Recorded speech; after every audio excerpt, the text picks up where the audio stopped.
Hello everybody, hope everybody's doing great today. Appreciate those of you watching this video. I hope you enjoy it. Before we get into the general, if you do enjoy this video, hit the like button and subscribe. If you're wondering why you should subscribe to my channel, even though my reviews are alright, it's because I feel like I cover the most wide range of movies or TV shows that anybody else on the internet covers. I cover foreign stuff, domestic stuff, goodies but oldies, doesn't matter if it's a Western, if it's a sci-fi, whatever catches my interest, I watch it, and you never know, you might catch something new that you might be interested in.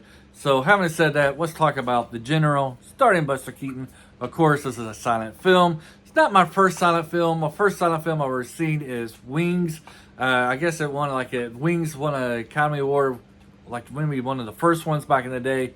However, The General might be my second or third one I've ever seen. So let's get into The General. It takes place in 1861, right before the Civil War, and we find out right off the bat that our main character, Buster Keaton, has two loves: his train and his girlfriend. Unfortunately, the Civil War busts open, comes out and starts, and all the young men are gung-ho interested into joining. In this case, the Confederate Army, as this movie takes place in the South, and centered around some people who would support the Confederate, which I kind of found surprising. I guess it would have been kind of surprising in today's time, but back then, I guess not. Anyways, it happens in the South. You got all these young men wanting to join the Army, except for our hero here, Buster Keaton, who's not really excited to be joining the Army. But due to pressure from his girlfriend and those around him, he decides that he should try to join the Confederate Army.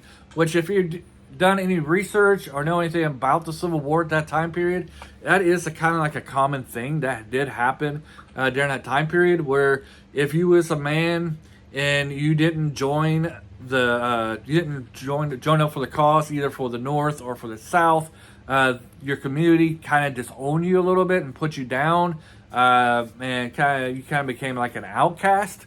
And this is kind of what happens to Buster Keaton's character here. He loves his girlfriend, she loves him, but when he doesn't join the Army, she's kind of disappointed in him. So he decides that he'll actually join the Army. But when he tries to join the Confederate Army, they tell him no, because he's a trained engineer, and they feel like he'd be more important as running the trains than actually being in the Army. When he goes back to tell his girlfriend this, she disowns him because she doesn't believe him. She believes that he's a coward, and she tells him she never wants to see him again until he's in uniform.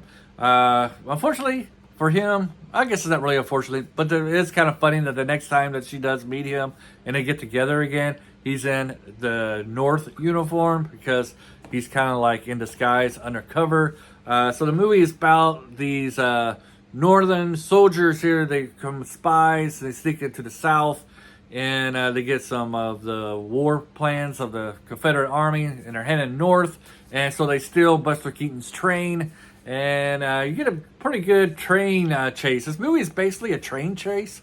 He gets on his train, chases these spies back to the north, and basically his attempt is he doesn't really know who these guys are. He thinks that they are deserters of the Army, but his main goal is to get his train back. This happens that his girlfriend was inside that train when it was stolen, so he inadvertently becomes a hero and rescues his girlfriend. You get a lot of shenanigans on the way. Great setup pieces of comedy are in this movie. I guess with one of the common themes with Buster Keaton is that he has some great stunts that he performs, and this is one of those shows where he does have some stunts. It's a part where I think you've probably already seen it. You see it a lot of times of the highlights of this movie is where he's on the train and there's like other wooden blocks on the rails that are blocking it, and he has to go and knock them off before the train derails. That was really well performed. You do got great writing in this. One of the great comedy setup pieces that they have in this is later on in the movie here, he gets a sword, and his sword's always falling apart on him, and he was always doing these weird things with the sword, and either the handle will fall off or the scabbard, he can't do it. You can't put it in his scabbard. Is that how you pronounce it? Anyways, he can't sheath his sword very well.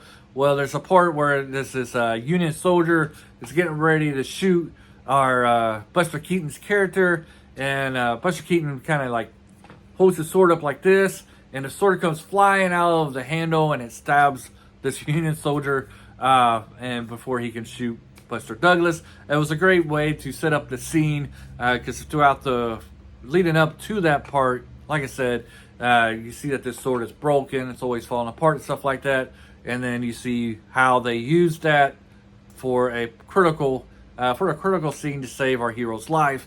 So you get a lot of stuff like that, a lot of scenes like this in this movie where there's certain things that will continue happening, and it just sets up for the great, the climax of the scene of the movie, of that part of the movie.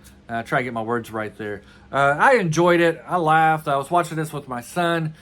He was laughing too. My wife, she just got up and left. She's like, I'm not watching any silent movie. She missed a great movie. But I'm saying that because she's in the room with me. Anyways, I enjoyed it. There was some parts I did laugh. I thought it was great. I'll give this a solid recommend. I don't know. My son's like 18, 19. He's in an age group, so he liked it. Trying to see if this would be something for modern audiences. Maybe not, unless they are curious into like how movies were shown or made back in the day. They might liked it, but I'm gonna give this a solid recommend. If there's another Buster Keaton movie that comes out on Amazon Prime, I'll probably check it out. And I would like to see another Charlie Chaplin movie if I ever can get a hold of one of those. I've seen at least one of his as well, and I did enjoy it. But I enjoy this. Not all my reviews are this bad. Some are a lot better, some are a lot worse.